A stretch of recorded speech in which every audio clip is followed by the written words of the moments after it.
অরূপকে ছুঁচ ফোটানোর দাগ দুটো দেখালাম। এরপর অনিশবাবুর বোন শ্রীলেখার সঙ্গে কথা বললাম। শ্রীলেখার মতে বল্লদেবীর সাতনড়ি হারের জন্য বাড়িতে অশান্তি শুরু হয়েছিল।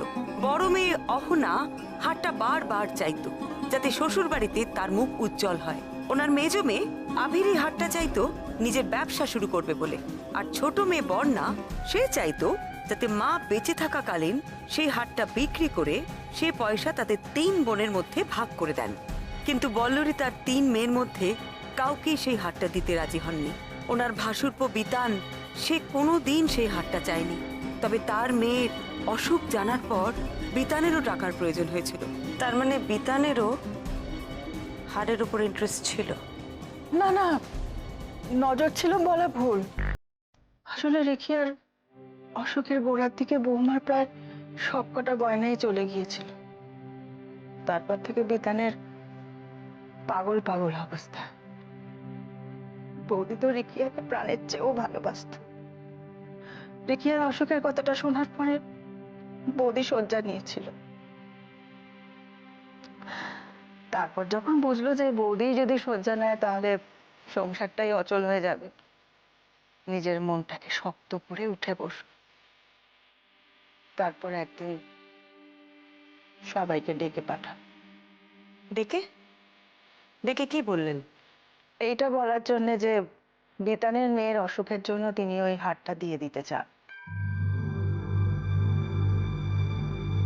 বিধান তো আকাশের চাঁদ হাতে পেয়েছিল। আসলে ও ভেবেই বসেছিল যে মেয়েটার বোধহয় আর চিকিৎসা হবে না।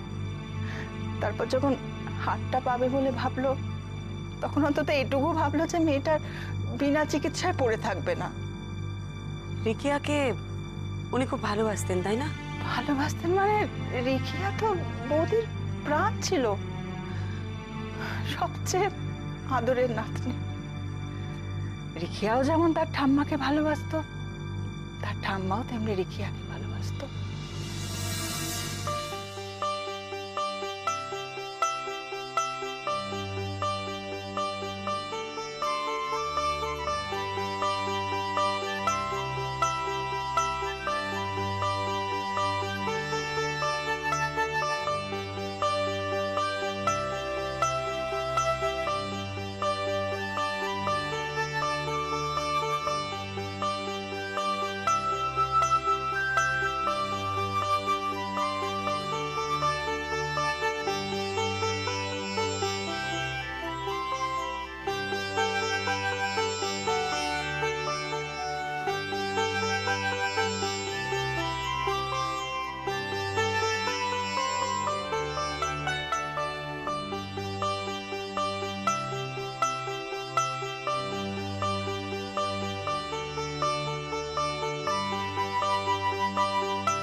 দিদি ভাই, তারপর মাসিমা যে বলেছিলেন রিকিয়ার চিকিৎসার জন্য ওনার হারটা দেবেন, সেটা শুনে কি ওনার মেয়েরা রেগে গেল?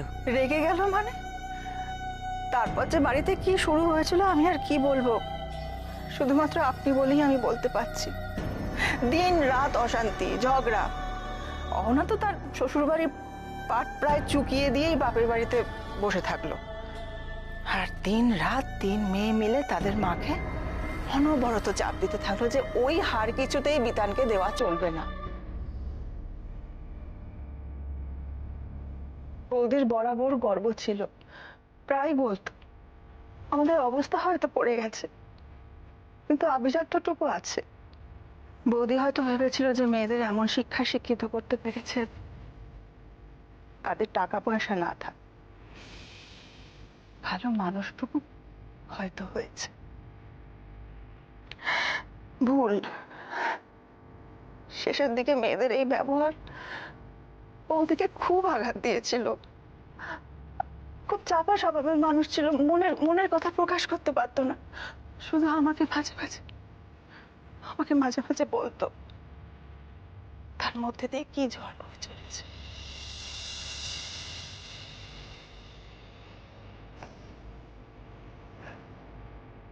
ঠাকুরজি, আমি কি ভুল করলাম? মেয়েদের একজনকেও মানুষ করতে পারলাম না।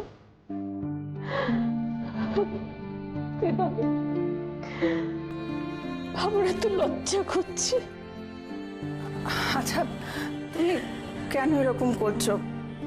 তুমি নিজেকে এইভাবে দোষ দিচ্ছ কেন? আর কাকে দোষ দেবো বলো তো? আমারই তো মেয়ে, আমি তো জন্ম দিয়েছি, বড় করেছি। এতদিন ধরে কোনো শিক্ষা দিতে পারিনি, একজন মানুষ হয়নি।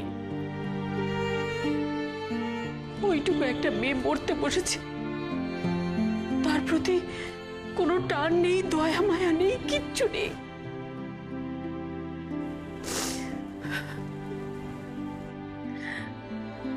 আমার কত অহংকার ছিল, কত গর্ব ছিল, তোমায় সে কথা বলেও ছিলাম যে টাকা পয়সা না থাক, আমি আমার মেয়েদের ঠিক মানুষ করব, শিক্ষার কোনো ত্রুটি করিনি। কিন্তু আজ দেখো, আমার সেই উঁচু মাথাটা কেমন ধুলোয় মিশিয়ে দিল। মনুষ্যত্ব একেবারে কিচ্ছু শেখেনি। দেখো বৌদি, সবকিছু তো চেষ্টা করে শেখানো যায় না। তুমি তোমার সাধ্যমতো চেষ্টা করেছো, এরপর যা হবে তার কর্মফল হয়তো ওদের কোনোদিন ভুগতে হবে। জানি না,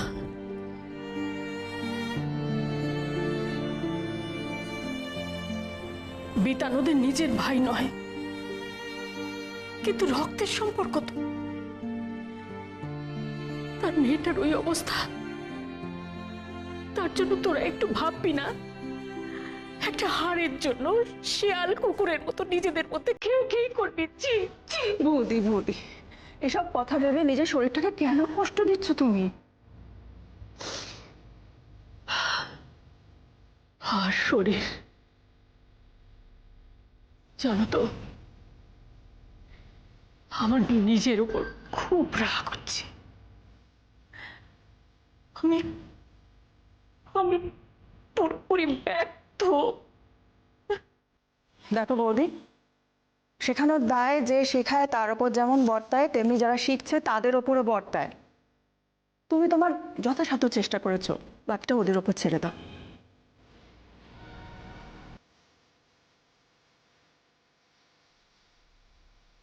ওরা চায় না তো আমি বিতানকে হারটা দিই। বেশ, দেব না আমি বিতানকে ওই হার। কি বলছো তুমি? বিতানের মেয়েটা তো... নাটা করছি, ওই হার আমি দেব না বিতানকে। তবে আমার মেয়েরাও কি করে ওই হার পায় সেটাও আমি দেখব।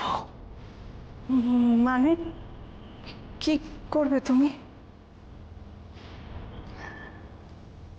তুমি দেখো আমি কি করি। যত সব লোভী স্বার্থপরের দল। তারপর কি যে মাথায় ভূত চাপলো, আবার সবাইকে ডাকলো। তাহলে বিতানের হার পাওয়া নিয়ে তোমাদের সকলের আপত্তি আছে, তাই তো? বেশ, পাবে না বিতান হার।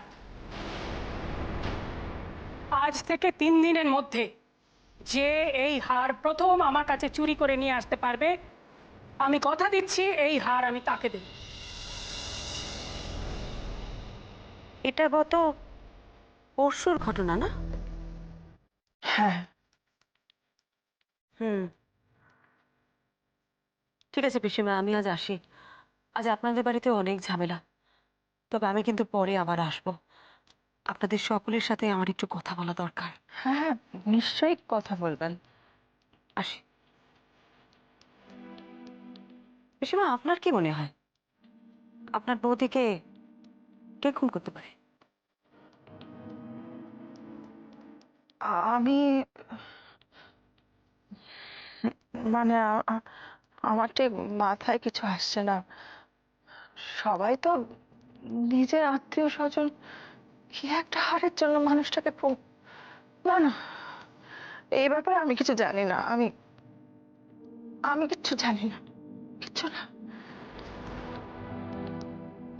হাত জোর করে অনুরোধ করছি, আমি তোদের কাছে হাত জোর করে অনুরোধ করছি, আমার অবস্থাটা একবার বোঝ। দেখ, আমি যদি মেয়েটার চিকিৎসা না করাতে পারি, আমি মেয়েটাকে বাঁচাতে পারবো না রে। ও আমার একমাত্র মেয়েটা। হাতটা তুমিই নিয়েছো দাদা।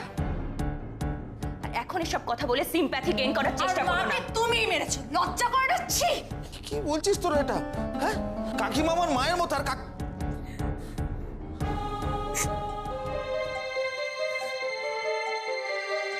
চুপ করুন, কান্নাকাটি করবেন না, একটা ব্যবস্থা ঠিক হবে। বিশ্বাস করুন, মেয়েটা যে চিকিৎসা করাবো না সেইটুকু সম্বলও আমাদের নেই। আমরা যাকে বলে একেবারে নিঃস্ব, একেবারে নিঃস্ব। দেখুন, আমার স্বামী ডক্টর পরিমল মিত্র। আমি ওর সাথে কথা বলবো, দেখি কিছু একটা যদি করা হয়, ওর চিকিৎসা আটকাবে না। কিন্তু হাসপাতাল থেকে বলেছে অনেকগুলো টাকা লাগবে। টাকা নিয়ে আপনি চিন্তা করবেন না বর্তা।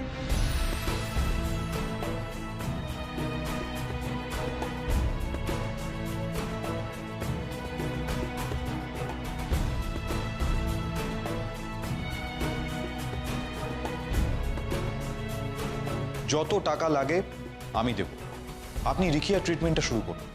তুমি তুমি এখানে কি করতে এসছো? দান ছত্র করতে এসছো? লজ্জা কর না, লম্পট মাতাল কথা কর। এভাবে সবার সামনে সিন ক্রিয়েট করিস? আমি সিন ক্রিয়েট করছি না। ওকে বল এখান থেকে চলে যেতে, আর মিডিয়া আমার কাছে থাকবে, ও কোথাও যাবে না।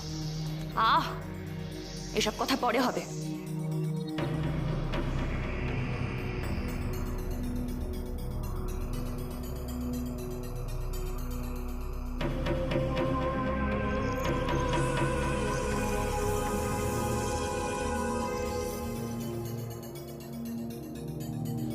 আমি কিন্তু খবরটা শুনেই এখানে এসেছি।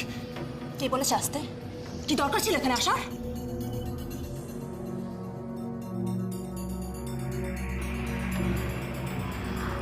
আচ্ছা বৌমনি, এই অভিষেক ছেলেটি মানে এই আবিরের হাজবেন্ডকে তোমার কিরকম মনে হয়? আমার ছেলেটাকে খারাপ লাগলো না রে। দেখ, আবিরের সাথে তোর ঝামেলা, তবু আবিরের মা মারা গেছে শুনে ও কিন্তু ছুটে এসেছে, আবার রিখিয়ার চিকিৎসার জন্য টাকাও দিতে চাইছে। দেখ, ওরা যতই বলুক যে ওই ছেলেটি মাতাল, লম্পট, দুশ্চরিত্র, আমার কিন্তু সেটা মনে হয় না। মানুষ হিসেবে কিন্তু ও বেশ ভালো, অন্তত এই 3 বোনের থেকে অনেক বেশি ভালো। বাবা, তোমরা যা সময় নিলে, আমার তো মনে হলো মার্ডারকে একবার ধরে নিয়ে আসবে তোমরা। তুই যাসনি? আমি তো বডি পোস্টমর্টমের জন্য রিলিজ করে তোমাদের জন্য অপেক্ষা করছে। এত সহজে হবে না অরূপ, ব্যাপারটা বেশ জটিল। কিন্তু যাই বলো বৌমনি, আজকে আমার দারুণ থ্রিলিং লাগছিল। আমি না কোনোদিন ভাবিনি তোমার সাথে এইভাবে কোনো কেসে জড়িয়ে পড়বো। তোমাকে যত দেখছিলাম তত আমি অবাক হয়ে যাচ্ছিলাম, কি অদ্ভুত ভাবে তুমি কি ব্যাপারটা হ্যান্ডেল করছিলে। বাড়িতে তো দেখি তুমি কি সাধারণ সাদাসিধে ঘরোয়া বৌমনি আমাদের, আর এখানে জানো অরূপ একাই সবাইকে চুপ করিয়ে দিল ধমক দিয়ে। আর তারপর বল্লরী গুপ্তর মাথার নিচে একটা সূচের দাগ, মানে সূচকেও ফুটিয়ে দিয়েছে ওনাকে। সেই দাগটা তো প্রথম বৌমনি দেখলো, কেউ দেখেনি। ভাবো তুমি একবার। আমি শুধু ভাবছি যে খুনটা করেছে তার এক কাঠি ওপর দিয়ে গিয়ে বৌমনিকে তাকে ধরতে হবে। এটা কিন্তু আমাদের বৌমনি ছাড়া কেউ করতে পারবে না, বলো অরূপ? আমি তো খালি ভাবছি কখন বাড়ি গিয়ে আমি সবাইকে এই কথা বলবো। আজকে কি থ্রিলিং ব্যাপার। বৌমনি, আমি একটা কাজ করি, আমি একটা গাড়ি অ্যারেঞ্জ করি যাতে নিপাকে শ্বশুরবাড়িতে ড্রপ করে দিয়ে আসা যায়। কারণ হচ্ছে এক্সাইটমেন্ট দেখছি, আমরা তো কোনো কাজের কথা বলতে পারবো না। এই অরূপ, এটা কিন্তু ঠিক হচ্ছে না। আচ্ছা আচ্ছা শোন, এত উত্তেজিত হোস না, আমি কিন্তু কেসটা এখনো সলভ করিনি। আচ্ছা বাবা, ঠিক আছে, আমি চুপ করে থাকবো, কিন্তু এখনই অন্য কোনো গাড়ি দিয়ে আমাকে শ্বশুরবাড়ি ড্রপ করো না। অরূপকে বারণ করো না, আমি তোমাদের গাড়িতেই যাবো। আমি কথা বলবো না, প্রমিস প্রমিস। আচ্ছা চল চল।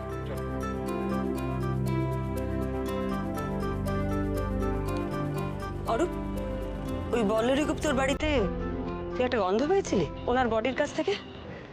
আমার তো মনে হলো ওনার মাথার তেলের গন্ধ, কিংবা ওই ধূপ টুপ জ্বালিয়েছিল না, তারও গন্ধ হতে পারে।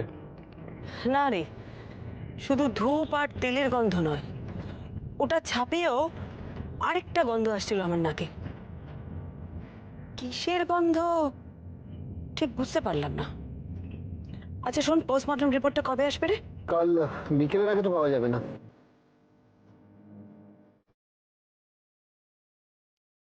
জানো তো, আমার না মেসোমশাইয়ের জন্য খুব খারাপ লাগছিল। একদম নির্বাক হয়ে গিয়েছেন। এবার ওনার যে কি হবে কে জানে। জানো তো বৌমনি, অর্ণবটা আমাকে প্রায়ই বলতো, মাসিমা মেসোমশাইয়ের মধ্যে এই বয়সেও কি প্রেম। মাসিমা মেসোমশাই রোজ সকালে আমাদের বাড়ির সামনে দিয়ে মর্নিং ওয়াক করতে যেত। মাসিমা মেসোমশাইয়ের হাতটা না শক্ত করে চেপে ধরে রাখতো। মেসোমশাই তো একটু দুর্বল মানুষ, তাই কেউ হাসলেও ভ্রুক্ষেপ করতেন না। খুব আগলে আগলে রাখতেন মেসোমশাইকে। খুনটা তো বোধহয় বাড়িরই কেউ করেছে বলো। সে কিন্তু একবারও মেসোমশাইয়ের দিকটা ভেবে দেখলো না। ওই মানুষটার কি হবে? কিন্তু মেসোমশাই একটা কথা কেন বারবার বলছিলেন? শেষ রক্ষা করা গেল না, শেষ রক্ষা করতে পারলেন না। উনি কি তাহলে কিছু একটা আন্দাজ করেছিলেন যে এমন কিছু একটা ঘটতে চলেছে?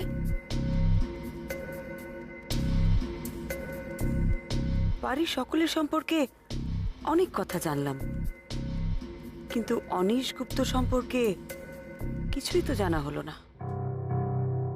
বিতানকে নিয়ে, বিতানকে হার দেওয়া নিয়ে ওনার মতামতটা কি, সেটা কিন্তু আমার কাছে পরিষ্কার নয়। খুব চুপচাপ মানুষ দেখলাম, কিন্তু চুপচাপ মানুষের মনের ভিতরে কি যে থাকে সেটা কিন্তু সত্যি বোঝা মুশকিল। বড় বৌমা, তুমি এসে গেছো? এসো এসো এসো এসো। কি হয়েছে মা? কিছু হয়েছে নাকি? আরে এখানে কি হবে, ওখানে কি হলো সেটা জানার জন্য তো আমরা অপেক্ষা করছি। হ্যাঁ, ওই করবি বলে মেয়েটা তোমাকে যেসব কথা বলে গেল, আমরা তার পরের ঘটনাটা জানতে হ্যাঁ, চাই। হ্যাঁ, বলো তো, বল্লরী গুপ্ত কি সত্যি মারা গেল? মানে খুন হলো? করবীর আন্দাজ ঠিক মা, ভদ্রমহিলা খুনি হয়েছেন। মা, কে খুন করলো? মেয়েরা? সেটা আমি জানি না, সেটা জানার জন্য আমাকে তদন্ত করতে হবে, এক্ষুনি বলতে পারবো না। ও না না, মেয়েরা মারতে পারে না। সন্তান কখনো মাকে মারতে পারে? হ্যাঁ হ্যাঁ, তাই তো। না না, বলো না, কখনো মারতে পারে? আপনারা সবাই যদি আমাকে একটু অনুমতি দেন, আমি তাহলে ওনার বডিটা একটু উঠিয়ে বসাবো আর কি। না, আমি ওনার বড় মেয়ে, আর আমি বলছি এসব কিচ্ছু হবে না।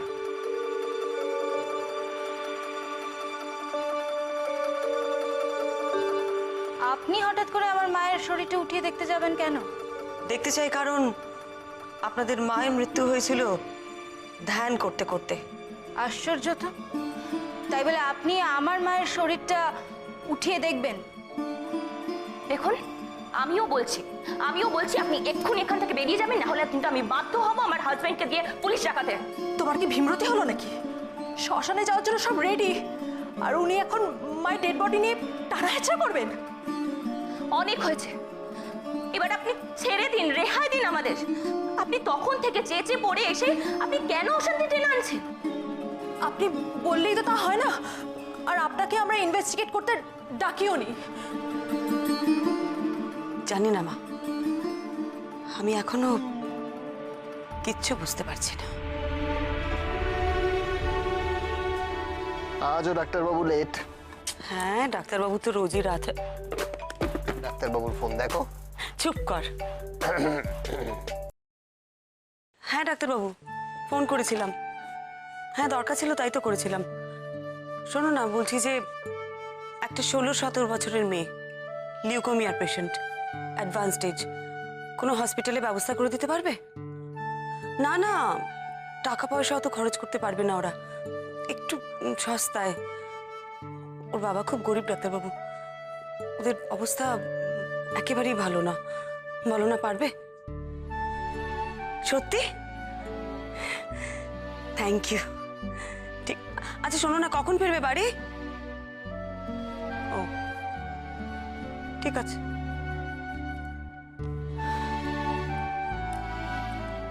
নে।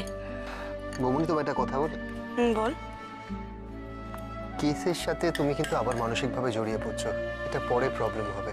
দেখো বৌমনি, কাজের জায়গায় যদি আমরা ইমোশনালি অ্যাটাচড হয়ে যাই, সেটা কিন্তু প্রবলেম ক্রিয়েট করে। কি করব বল? আমি তো মন আর মাথা দুটোকে আলাদা করতে পারি না অরূপ। তাছাড়া আমাকে একটা কথা বলতো, আমি যদি খুব মন দিয়ে না ভাবি, খুব হৃদয় দিয়ে না চিন্তা করি, তাহলে কি একটা কেসকে বুঝতে পারবো? মানে সেই কেসের সাথে যেসব মানুষরা জড়িত, তারা কি ভাবছে, কেন ভাবছে, যে কাজগুলো করছে সেগুলো কেন করছে, সেগুলো কি বোঝা সম্ভব? তাছাড়া এই কেসটায় বল্লরী গুপ্তর নাতনি রিখিয়া জীবনটাকে যে ভালো করে এখনো দেখলোই না, অথচ মৃত্যু তার দোরগোড়ায় দাঁড়িয়ে আছে। তুই তো মেয়েটাকে দেখিসনি অরূপ, তুই আমার সাথে ছিলি না, দেখলে তুই বুঝতে পারতিস। তুই তাহলে আমাকে এই কথাটা বলতিস না।